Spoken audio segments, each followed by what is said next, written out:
Modified polyester. এখন modified polyester গুলো সম্পর্কে আমি এখানে আলোচনা সীমিত রাখার জন্য আর কি, কারণ এমনি অনেক বড় হয়ে যায় মডিউলটা।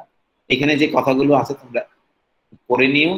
আমি সংক্ষিপ্তভাবে বলি যে মডিফাইড পলিয়েস্টার গুলি ডাইং যদি তোমাদের পড়া থাকতো আমার জন্য খুব সুবিধা হতো কথা বলা আর কি, তোমাদের ডাইং পড়ো নাই। তো আমি এই অংশটা মডিফাইড পলিয়েস্টারের অংশটাকে আমি একেবারে সীমিত করে দিচ্ছি।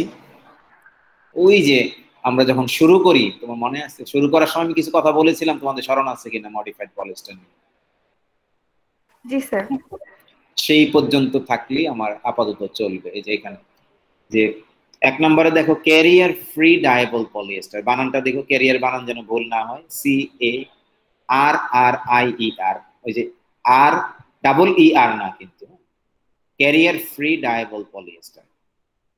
অর্থাৎ পলিয়েস্টার ফাইবারকে ডাইং করতে হলে আমার ডাইং টেম্পারেচার লাগে 135 থেকে 140 ডিগ্রি সেলসিয়াস।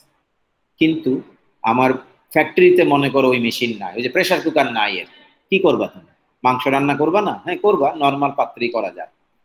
তো নর্মাল পাত্রে করতে হলে কি করতে হয়, মাংসটাকে আবার ওই যে লেবুর রস ভিনেগার দিয়ে হ্যাঁ আধা ঘন্টা ভিজিয়ে রাখো, তারপরে তুমি আবার নর্মাল পাত্রে রান্না করো, দেখবা যে নরম হয়ে যাবে।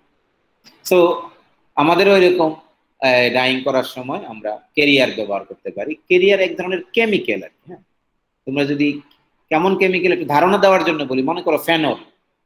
ফেনল ফেনল তো সবাই চিনো তাই না? বেনজিন রিং এর মধ্যে একটা হাইড্রোক্সিল, মানে এই ফেনল দিয়ে আমি ডাইংটা করে ফেললাম, তখন টেম্পারেচার 100-তে হলে ডাইংটা হয়ে যাবে। কিন্তু ওই যে ইউরোপিয়ান ইউনিয়ন বা আমেরিকাতে এখন এক্সপোর্ট করতে পারবো না, যেহেতু ক্যান্সার কজিং আমাদের এই এই ফেনল বা ক্যারিয়ার হিসেবে যেগুলো ব্যবহার করা হয়। সুতরাং কি করতে পারো তখন? তখন আমরা করব কি, এই ক্যারিয়ার তো আমাদের ইউজ করতে পারবো না। ক্যারিয়ার ফ্রি মানে কি, উইদাউট ইউজিং ক্যারিয়ার পলিস্টারকে 100 ডিগ্রিতে ডাইং করা যায়, সম্ভব। কিভাবে সেটা? সেটা হলো যে আমি ওই যেটা ফল্ট পড়াইতে গিয়ে বলেছিলাম না যে আমাদের মনোমার দুটা নিজেরা রিঅ্যাকশন করে এলিফেটিক এর সংখ্যা বেড়ে যায়। এলিফেটিক দুইটা ছিল, CH2CH2 ছিল, তখন এলিফেটিক হয়ে যায় 4টা, CH2CH2 আবার CH2CH2।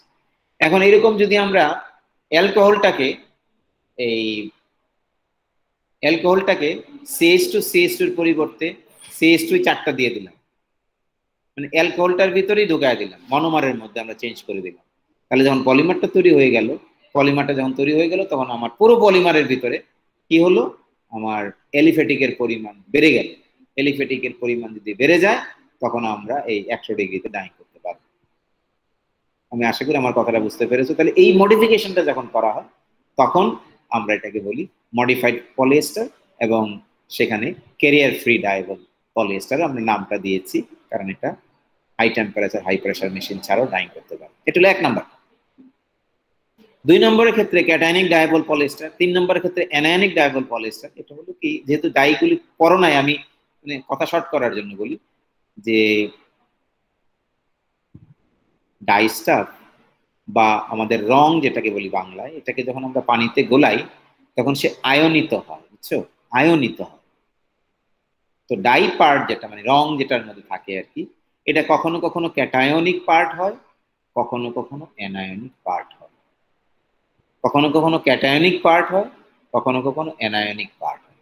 তো ক্যাটায়নিক পার্ট যখন হয় তখন সে করে কি, ফাইবারের ভিতরে অ্যানায়নিক অংশের সাথে বন্ধন তৈরি করে। আর যখন অ্যানায়নিক পার্ট হয়, রংটার কথা বলছি, তাহলে সে করে কি, ফাইবারের ভিতরে যেখানে ক্যাটায়নিক অংশ আছে তার সাথে বন্ধন সৃষ্টি করে। এইভাবে ডাইংটা সম্পন্ন।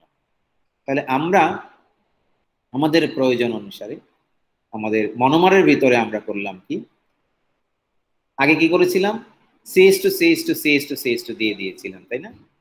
আর এবার কি দিলাম, এবার দিয়ে দিলাম হলো ক্যাটায়নিক অথবা অ্যানায়নিক অংশ। সেটা মনে করো বেনজিন সালফোনিক অ্যাসিড দিতে পারি। বেনজিন সালফোনিক অ্যাসিড যদি দিয়ে দেই তাহলে কি হবে, SO3- চার্জ হবে তাই না? তাহলে আমার ফাইবারটা হয়ে যাবে অ্যানায়নিক। খেয়াল করো, আমার ফাইবারটা হয়ে যাবে অ্যানায়নিক। তখন আমি ক্যাটায়নিক ডাই দিয়ে ডাইং করতে পারবো। আর যদি আমি মনোমারের ভিতরে ক্যাটায়নিক পার্ট দিতে চাই, যেমন মনে করো পিরিডিন দিয়ে দিলাম, হ্যাঁ, পিরিডিনের স্ট্রাকচার আমার ধারণা তোমরা হয়তো জানো। সেখানে বেনজিন রিং এর মধ্যে একটা জায়গায় এন আছে। তাহলে ওই এনটা পজিটিভলি চার্জ, তার মানে আমার ফাইবারটা ক্যাটায়নিক হয়ে যাবে। কারণ মনোমারটা তো একটু পরপরই আমার পলিমারের ভিতরে আসবে, তাই না? তাহলে পুরো পলিমার কি হয়ে যাবে যখন আমি পানিতে ভিজাবো? ক্যাটায়নিক হয়ে যাবে। তাহলে আমি এটাকে অ্যানায়নিক ডাই দিয়ে ডাইং করতে পারবো। এই ধরনের পলিয়েস্টার আধুনিক বিশ্বে ব্যবহার করা হয়, আমাদের বাংলাদেশেও আমরা ব্যবহার করি। বায়ার যখন আমার কাছে সে ধরনের রেকমেন্ড করে, আমরা তখন সেটা কিনে নিয়ে ব্যবহার করতে পারি। ডাইং করতে খুব সহজ, কারণ তুমি মনে করো দুইটা পলিয়েস্টার এবং কটন একসাথে ডাইং করতে চাও, তাহলে তোমার যখন তুমি কটন পার্টটা ডাইং করবা একবার, তারপর আবার মনে করো পলিয়েস্টার যদি ডাইং করতে যাও, তাহলে কটনের ডাই স্টাফ কিন্তু ক্ষতিগ্রস্ত হতে পারে। তাহলে প্রথমে করা হয় কি, পলিয়েস্টার পার্টটা ডাইং করা, পরে কটন পার্টটা ডাইং করা। তাহলে পলিয়েস্টার পার্টটা যখন ডাইং করলাম, তখন ওই যে কটনকে যে ডাই দিয়ে রং করেছে, একই ডাই দিয়েই তুমি রং করলে, তখন আর তোমার আলাদা আলাদা করতে হলো না, একসাথে ডাইং হয়ে গেল। তার মানে কি, তুমি প্রথমে পলিয়েস্টার করতে মনে করো কথার কথা ধরো 5 ঘন্টা লাগতো বা 6 ঘন্টা লাগতো, তারপরে আবার তুমি কটন করতে আরো মনে করো 7-8 ঘন্টা লাগতো। তো মোট কত, ওই ব্ল্যান্ড ফ্যাব্রিকের জন্য ডাইং করতে কতক্ষণ লাগতো? 15-16 ঘন্টা লাগতো। এখন তোমার লাগবে হলো 7 ঘন্টা, মানে অর্ধেক টাইম। কারণ তুমি যে ডাই দিয়ে রং করতেছো সেটা যদি হয় ক্যাটায়নিক ডাই, তাহলে তুমি অ্যানায়নিক ফাইবার সবগুলি অ্যানায়নিক হয়ে যাবে। আবার যদি হয় অ্যানায়নিক ডাই, তাহলে ফাইবারকে ক্যাটায়নিক। এভাবে একটা রং দিয়ে তুমি দুইটা পার্টকে রং করতে পারো, মানে কটন পার্ট পলিয়েস্টার পার্ট, বা উল পার্ট পলিয়েস্টার পার্ট, বা ভিসকোস পার্ট পলিয়েস্টার পার্ট, দুইটাকে একই রং ব্যবহার করবে। তো এই ধরনের যখন ব্লেন্ড ডাইং করা হয়, তখন তোমাকে সিলেক্ট করতে হবে এই দুইটার যে কোনো একটা, তাহলে তুমি খুব অল্প সময়ে ডাইং করতে পারবে এবং পারফেক্ট ডাইং হবে। তারপরে যেটা আসছে ফ্লেম রিটার্ডেন্ট পলিয়েস্টার, এটা হলো, নাম শুনে বুঝতে পারছো যে ফ্লেম তো বোঝা যায় না, আগুন আর কি, আগুনের শিখা যেটা। রিটার্ডেন্ট মানে হলো এটাকে ছড়ায়া দিবেন। তাহলে এমন পলিয়েস্টার ফাইবার আছে যে ফাইবার তোমার আগুন ধরবে, কিন্তু আগুন চারিদিকে দ্রুত ছড়ায়া যাবে না, আস্তে আস্তে ছড়াবে। সুতরাং তুমি সময় পাবা, এই সময়ের ভিতরে মনে করো দমকলের লোকজন এসে হয় আগুন নিভাইয়া দিবে। তুমি জানো যে আগুন যখন ধরে তখন গ্যাস বের হয়, ওই গ্যাস আবার উপরে আমাদের যে গ্যাস ডিটেক্টর থাকে, প্রত্যেক রুমে রুমে থাকে, আধুনিক বিল্ডিং গুলিতে থাকে, হ্যাঁ, গ্যাস ডিটেক্টর, বা আমরা বলি স্মোক ডিটেক্টর বলি, এটা অফিসিয়াল নাম আর কি। তো এই স্মোকটা যখন ওই ভিতরে যায়, তখন সে একটা কলিং, অনেক জোরে কলিং বেল বাজতে থাকে, আশেপাশে সবাই অনেক জোরে, কিন্তু সবাই শুনে যায় যে অ্যালার্ম, যে ওখানে আগুন লাগছে, তারপরে এসে সবাই আগুন নিভিয়ে ফেলতে পারে। কিন্তু যদি তুমি নর্মাল পলিয়েস্টার ব্যবহার করো, খুব দ্রুত আগুন ছড়ায় যায় পলিয়েস্টারের মাধ্যমে।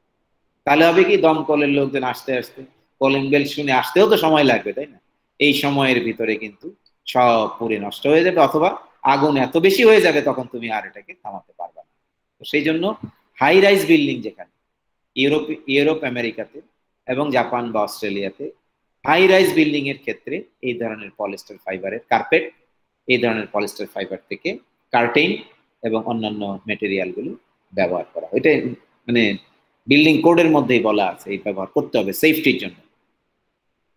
তাহলে ফ্লেম রিটার্ডেন্ট পলিয়েস্টার তুমি গুগলে সার্চ দিলে তুমি পাবা। আমি যেটা জাস্ট টার্মিনোলজি একটু এক্সপান্ড করে দিচ্ছি যাতে তোমার বুঝতে সুবিধা। হাইড্রোফিলিক পলিয়েস্টার হলো যে পলিয়েস্টারটা আমরা অ্যাপারেলে ব্যবহার করব, কিন্তু আমি তো গতকাল ক্লাসে বলেছি যে দেখো পলিয়েস্টার ফাইবার সামারে মোটেও কমফোর্টেবল না, কিন্তু আমরা কিছু কাজ করতে পারি। আমরা কি করতে পারি জানো? ওই যে মনোমারের ভিতরে আমরা কিছু হাইড্রোফিলিক গ্রুপ দিয়ে দিতে পারি মনোমারের ভিতরে। তখন হবে কি, আমার পলিয়েস্টার ফাইবারের মধ্যে মনে করো হাইড্রোক্সিল গ্রুপ দিয়ে দিলাম, হ্যাঁ, হাইড্রোক্সিল, ফ্রি হাইড্রোক্সিল, তারপর COO দিয়ে দিলাম এই ধরনের, হ্যাঁ, বা NH2 দিয়ে দিলাম। তো এই ধরনের গ্রুপগুলি যদি আমি দিয়ে দেই, তারা করবে কি, ময়েশ্চারকে আকর্ষণ, ময়েশ্চারের সাথে হাইড্রোজেন বন্ড তৈরি করবে, ময়েশ্চারকে আকর্ষণ করবে। তখন পলিয়েস্টার ফাইবারের যে ময়েশ্চার রিগেইন 0.4% সেটা বেড়ে যাবে, বেড়ে গিয়ে হয়তো 1%, 2% বা 3% হলো, তাহলে আমাদের ফাইবার অনেক কমফোর্টেবল হবে সামারের জন্য। তো এগুলো হলো বিশেষ ধরনের পলিয়েস্টার, এদেরকে বলা হয় মডিফাইড পলিয়েস্টার। আমি এর চেয়ে বেশি কথা বলবো না, আমি তোমাদের রিকোয়েস্ট করবো গুগল সার্চ করলে আরেকটু ইনফরমেশন